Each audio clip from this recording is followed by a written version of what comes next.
Welcome to Democracy Now!, democracynow.org, The Quarantine Report. I'm Amy Goodman.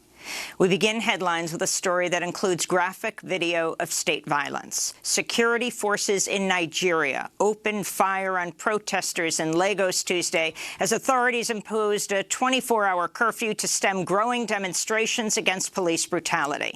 There are conflicting accounts of how many protesters were shot. Amnesty International said it had received, quote, credible but disturbing evidence that protesters had been killed. One Nigerian police officer told the New York Times 11 protesters had died. Dozens of protesters have also been hospitalized. Some witnesses posted videos on social media where rapid gunfire could be heard.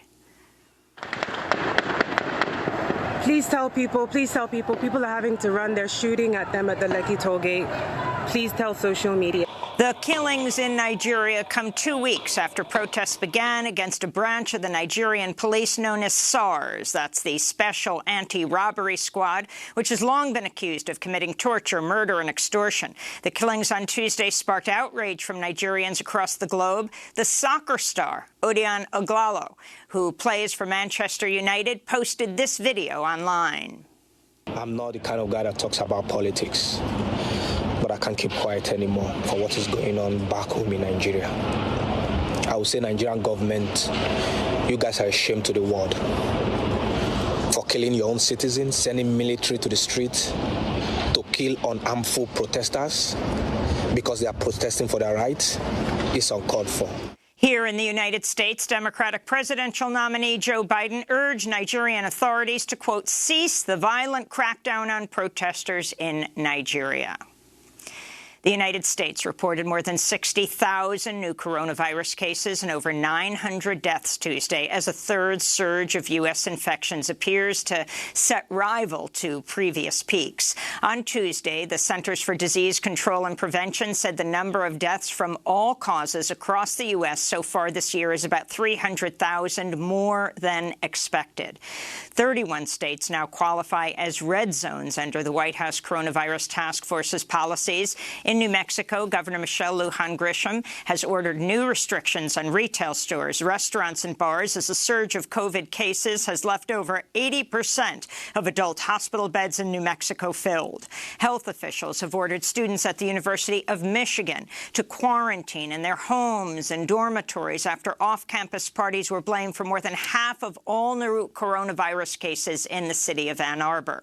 On Tuesday, a House committee on the coronavirus crisis released White House reports revealing the Trump administration has been aware of an alarming nationwide rise in cases for over a month, even as President Trump publicly downplays the crisis, got sick with COVID-19, and held crowded campaign events that contributed to the spread of the disease. Coronavirus cases continue to surge across the European Union as colder weather drives people indoors and pandemic fatigue sets in. In Germany, some residents of Bavaria were ordered to shelter at home for 2 weeks in the nation's first new lockdown since April. Belgium's health minister is warning hospitals could soon be overrun by what he called a tsunami of COVID-19 patients. At the Vatican, Pope Francis wore a face mask throughout a public service Tuesday, the first time the pontiff has fully complied with Vatican City protocols that went into effect October 6th. In Latin America, Brazil's official COVID-19 death toll is approaching 155,000, while Argentina just recorded its 1 millionth coronavirus case, surpassing Spain as the world's 5th most affected country. Back in the United States, the Department of Justice has sued the internet giant Google in a massive antitrust lawsuit that will have major implications for the rest of big tech and could lead to Google's breakup.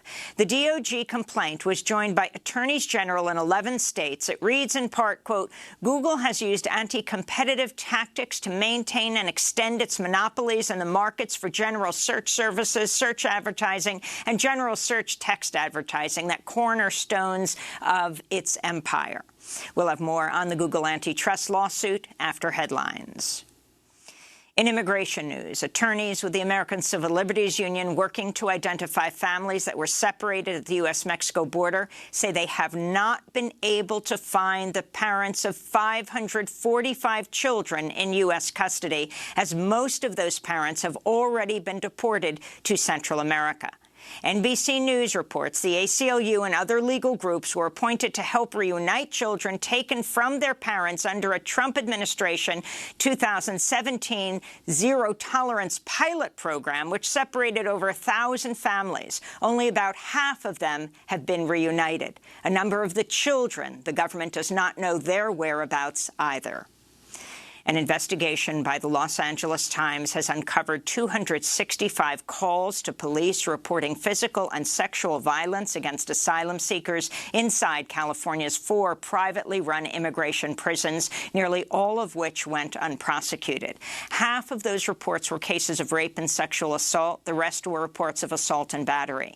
One case involves an asylum seeker from El Salvador who was beaten by an Immigration and Customs Enforcement deportation officer in 2018 after the agent threatened to, quote, F him up if the asylum seeker refused to sign paperwork.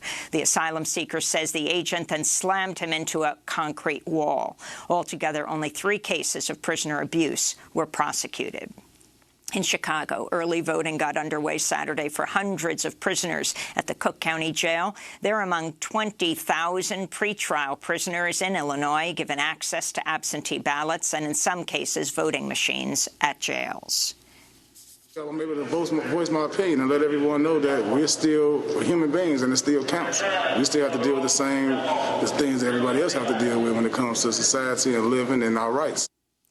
A recent report by the Sentencing Project found 5.2 million U.S. citizens are forbidden from voting due to laws that disenfranchise people with felony convictions. 1 out of 16 African Americans of voting age is disenfranchised. In Texas, a federal appeals court has ruled that election officials can void people's ballots if they determine a signature on the ballot cannot be verified. Under the court's ruling, officials don't have to inform voters that their ballots were rejected until after the election. In Minnesota, the Council on American Islamic Relations is suing the private security company Atlas Aegis for recruiting ex-U.S. military special operations soldiers to deploy to polling places, calling it illegal voter intimidation and a breach of the Voting Rights Act. Michigan's Secretary of State is ordering a ban on the open carrying of firearms within 100 feet of polling places. In Florida, Miami's police department says it will discipline police officer Daniel Ubeda after he was photographed in uniform wearing a pro-Trump mask and holstered firearm outside a voting site. This all follows Donald Trump Jr.'s call for volunteers to deploy to Democratic precincts to, quote, join Army for Trump's election security.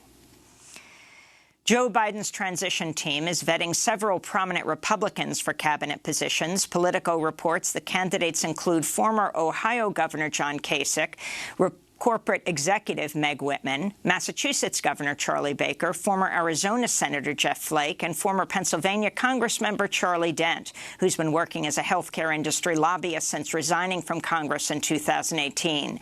This comes as the New York Times reports the Biden campaign has raised almost $200 million from donors who gave at least $100,000.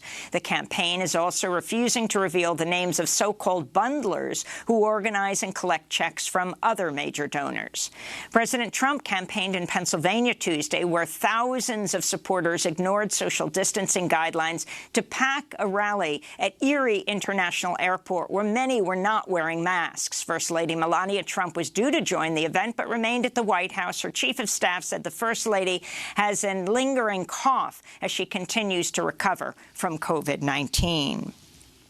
President Trump railed against 60 Minutes and its host Leslie Stahl Tuesday after he cut short an interview with the CBS News program at the White House. After the interview, Trump tweeted, quote, "For the sake of accuracy in reporting, I'm considering posting my interview with Leslie Stahl of 60 Minutes prior to airtime. This will be done so that everybody can get a glimpse of what a fake and biased interview is all about." Trump quoted. Separately, on Tuesday, Trump ordered Attorney General William Barr to launch a probe of the Bidens over unverified claims of corruption tied to Hunter Biden's time spent on the board of a Ukrainian oil company. This is Trump speaking on Fox News Tuesday. Will you be appointing a special prosecutor? We've got to get the Attorney General to act. He's got to act, and he's got to act fast. He's got to appoint somebody. This is major corruption, and this has to be known about before the election.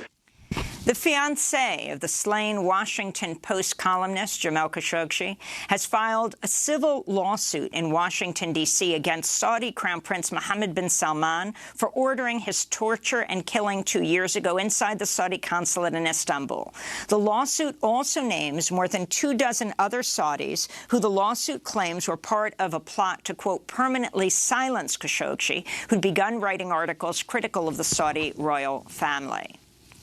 In Colombia, 2 leaders with the leftist political movement Colombia Humana were assassinated Tuesday in 2 different regions of Colombia. Eduardo Alarcón was reportedly shot to death at his home by assailants on a motorcycle, and Gustavo Herrera was fatally shot while out on the street. This comes as thousands of indigenous and other social leaders are planning a national strike in Bogotá today, protesting against the government's social and economic policies and demanding the government of right-wing President Iván Duque end the violence and murders against social leaders in Colombia.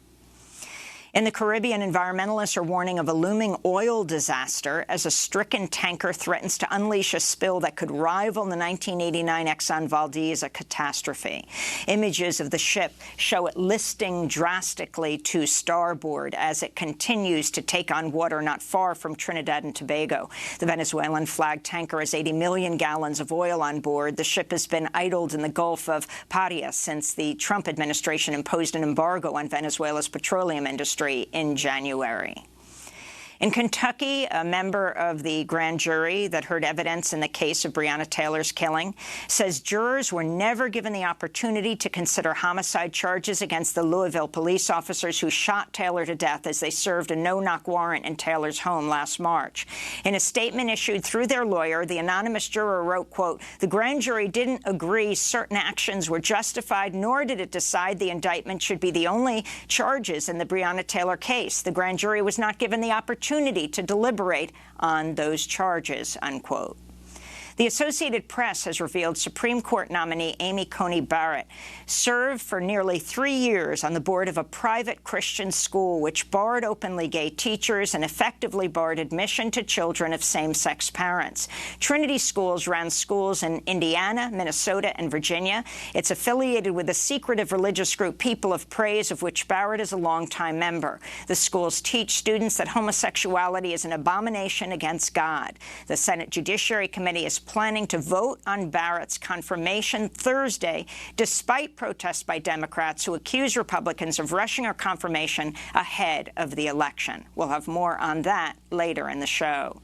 And a new report looking into the presence of lead in tap water shows that of nearly 800 families from across the United States included in the study, most homes had detectable lead in their tap water, and at least 15% had levels of lead that could potentially cause a drop in the IQ of infants who are exclusively fed with formula mixed with tap water.